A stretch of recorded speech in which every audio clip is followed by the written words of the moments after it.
মালদায় shoot out, গুলিবিদ্ধ কালিয়াচক 1 নম্বর ব্লকের নওদা যদুপুর তৃণমূলের অঞ্চল সভাপতি বকুল শেখ। এই মুহূর্তে যে খবরে নজর রেখেছি, 12 দিনের মাথায় আবারও শুট আউট মালদায়, গুলিবিদ্ধ কালিয়াচক 1 নম্বর ব্লকের নওদা যদুপুর তৃণমূলের অঞ্চল সভাপতি বকুল শেখ। ঘটনায় গুলিবিদ্ধ হয়ে হাসা শেখ নামে এক তৃণমূল কর্মীর ঘটনাস্থলেই মৃত্যু হয়েছে।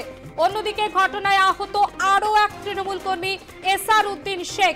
এই মুহূর্তে যে খবরে নজর রেখেছি, দুলাল সরকার, তাকে খুন করা হয়েছিল 2রা জানুয়ারি, তার ঠিক 12 দিনের মাথায় আবারও মালদায় শুট আউট। সমস্তটা নিয়ে আমরা কথা বলবো। আমাদের সঙ্গে সরাসরি রয়েছে আমাদের প্রতিনিধি ষষ্ঠী চট্টোপাধ্যায়। ষষ্ঠী, 12 দিনের মাথায় আবারও মালদায় শুট আউট, কি জানতে পারছো?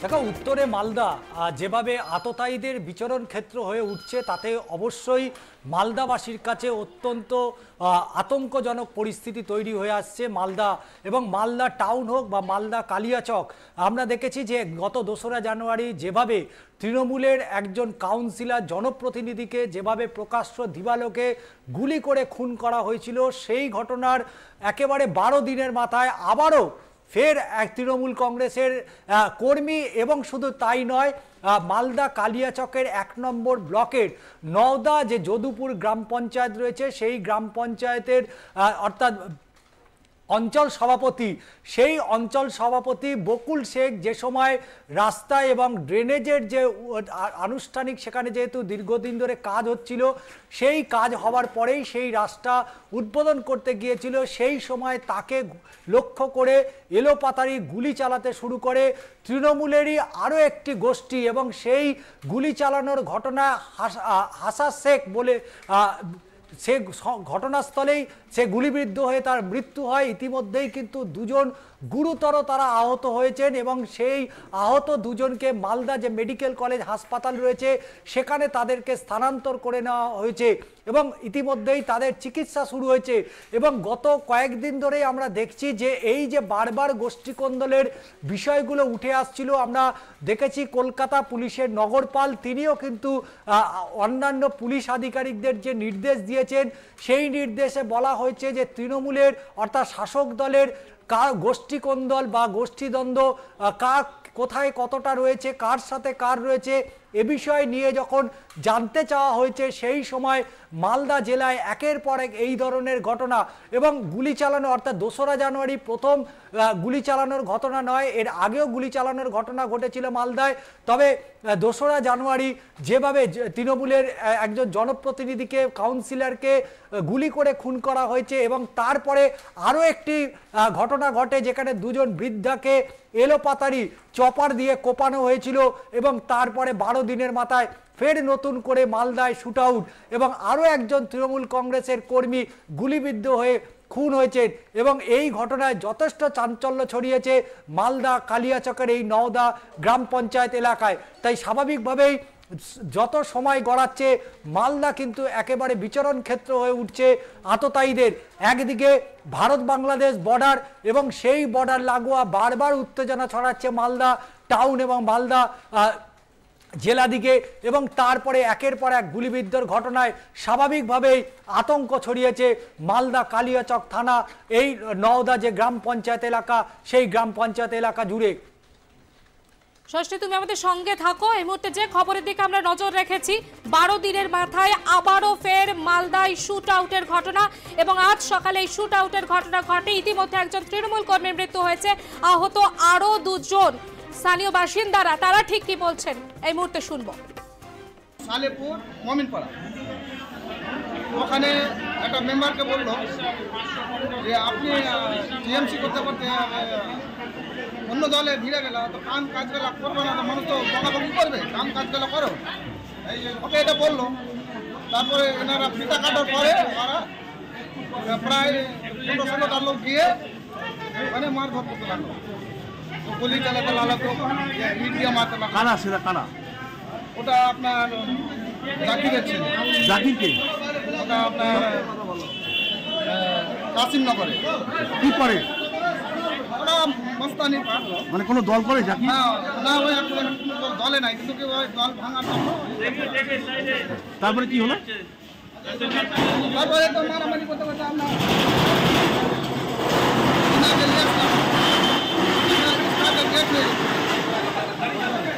একটা ওখানে ডেট হয়ে গেছে। কি নাম যে মারা গেছে? ভাষা বলে। দুজন আহত, তাদের নাম কি? ওদের নাম একটা বকুল শেখ, একটা এসআরউদ্দিন শেখ, রাজু। কিভাবে আহত হয়েছে? কোথায় গুলি লেগেছে? ওখানে মারপিট করেছে, তারা মেরেছে, গুলি বারুদ করেছে। মালদায় শুট আউটের ঘটনায় স্থানীয় বাসিন্দা তিনি ঠিকই বললেন, আমরা শুনলাম, কিন্তু 2রা জানুয়ারি যে ঘটনা ঘটেছিল, দুলাল সরকারকে খুন করা হয়েছিল এবং সেখানকার যে সিসিটিভি ফুটেজ, সেই সিসিটিভি ফুটেজ কিন্তু সামনে আসে। দেখুন সেই ছবি আমরা আবারও আপনাদের সামনে তুলে ধরেছি, কিভাবে দোকানের মধ্যে দুলাল সরকার ঢুকে গিয়েছিলেন এবং তার পেছনে দুষ্কৃতীরা ধাওয়া করেছিলেন। সেই ছবি আরও একবার দেখুন। 2রা জানুয়ারির ঘটনা, যেদিন মালদায় দুলাল সরকারকে, তৃণমূল নেতা দুলাল সরকারকে খুন করা হয়েছিল। গুলিবিদ্ধ তৃণমূল নেতা দুলাল সরকার, তার মৃত্যু হয়েছিল 2রা জানুয়ারি এবং সেই ছবি আমরা আবারও আপনাদের সামনে তুলে ধরেছি। সিসিটিভি ফুটেজে সেই ছবি আপনারা দেখতে পাচ্ছেন এবং ইতিমধ্যে দুলাল সরকারের যে খুনের যে ঘটনা, সেই ঘটনার কিন্তু গ্রেপ্তার করা হয়েছে বেশ কয়েকজনকে এবং সেখানেও কিন্তু একটা তৃণমূলের গোষ্ঠীদ্বন্দ্বের ছবি সামনে আসে এবং তার স্ত্রী, তিনি আইনজীবী হওয়ার সুবাদে কিন্তু সমস্ত তদন্ত প্রক্রিয়ার অগ্রগতির দিকে নজর রেখেছেন। আমরা আবারও যাব নিউজ রুমে, যেখানে রয়েছে আমাদের প্রতিনিধি ষষ্ঠী চট্টোপাধ্যায়। ষষ্ঠী, আমরা আবারও সেই ফিরলাম 2রা জানুয়ারির ঘটনায়, যেখানে দুলাল সরকারকে খুন করা হয়েছিল এবং সেখানকার যে সিসিটিভি ফুটেজ সামনে এসেছিল, সেই সিসিটিভি ফুটেজের দিকে কিন্তু আমরা আবারও নজর রেখেছি এবং তদন্ত প্রক্রিয়া, তার স্ত্রী আইনজীবী হওয়ার সুবাদে কিন্তু অগ্রগতির দিকে নজর রেখেছে। কি বলবেন?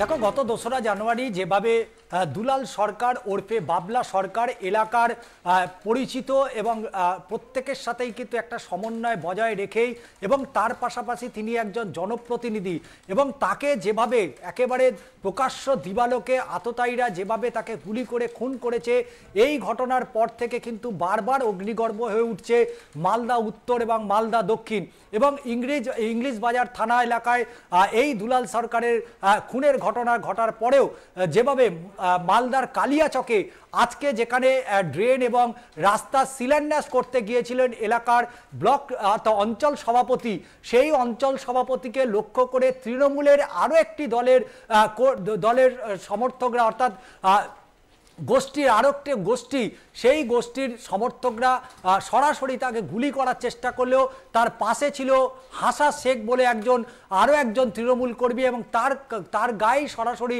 গুলিটা লাগে এবং এলোপাতারি যেভাবে গুলি চালানো হয়েছিল, এতে 2জন আহত হয়েছে। এক হচ্ছে বকুল শেখ এবং তার পাশাপাশি আরও একজন তৃণমূল কংগ্রেসের কর্মী এবং 2জনকেই মালদা মেডিকেল কলেজ হাসপাতালে ইতিমধ্যেই নিয়ে যাওয়া হয়েছে এবং তাদের চিকিৎসা চলছে এবং কালিয়াচক থানার তদন্তকারী আধিকারিকরা তারা ঘটনাস্থলে পৌঁছেছে।